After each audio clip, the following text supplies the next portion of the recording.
Thought for the day. Self-reflection is the school of wisdom.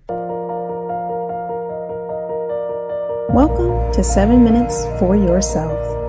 I'm Christina Aina, and I'm so glad you've joined me for what I believe will be 7 of the most enriching minutes of your day. Let's take this time to reconnect with ourselves and improve our well-being. In today's episode of 7 Minutes for Yourself, we discuss 5 questions that magnify the art of self-reflection and use them to help us grow from our life experiences. Have a listen. What do I want? What do I want? Sit, ask yourself that question. What do I really want? It's an important question because you'll often find, especially if you're on the young side of things, you'll find that much of what you do in your life isn't what you want.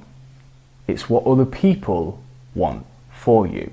It's what you want to, it's the approval you seek from other people. You engage in activities and behaviours to get approval from other people, but it's not what you want. And in so doing, over a course of say 10, 20 odd years of doing this with your life, you can lose sight of what you really want. You can lose connection to what direction you're pulled in your life. So stop, ask yourself the question. Ask your subconscious, what do I want really? Ask your subconscious as if it's another person within you, another entity. And ask as if you really want the answer. Number 2, what am I avoiding? What you are looking for the most lies in the area where you're least willing to look. What we're avoiding is what we fear. What we fear is what's puppeting us. What we fear is what's hanging around in the background, directing our actions. So when we look at what we're avoiding, that could even be just the bills on the table. That could even be the dishes. That could be, I'm avoiding responding to a person by text message because it's an awkward conversation or whatever else. Asking yourself what you're avoiding can give you a clearer picture as to what you fear, which leads to a deeper level of self-awareness. Number 3, what am I the most grateful for in my life? Because the brain has an implicit negativity bias, we seem to see our world and our lives in terms of what we need, what we don't have. And to a degree, this can motivate us to make changes that are positive in nature, but to the larger extent, it just makes us miserable. It makes us see a world that is fundamentally lacking in everything, and it makes us see ourselves as fundamentally lacking in a bunch of other things too. So changing this, flipping the script, it's like you're building a new mental habit, and it's not going to happen overnight, okay? So by asking yourself, what am I the most grateful for? Just ask yourself the question, let the answer come to you. And notice how the mind will come up with a bunch of canned responses to this that are socially conditioned, like, I'm grateful for running water, I'm grateful for my family, I'm grateful for etc, etc, etc. These may be true, but if you don't get the emotional response to that, then it's not your answer, you see. So ask yourself, what am I grateful for?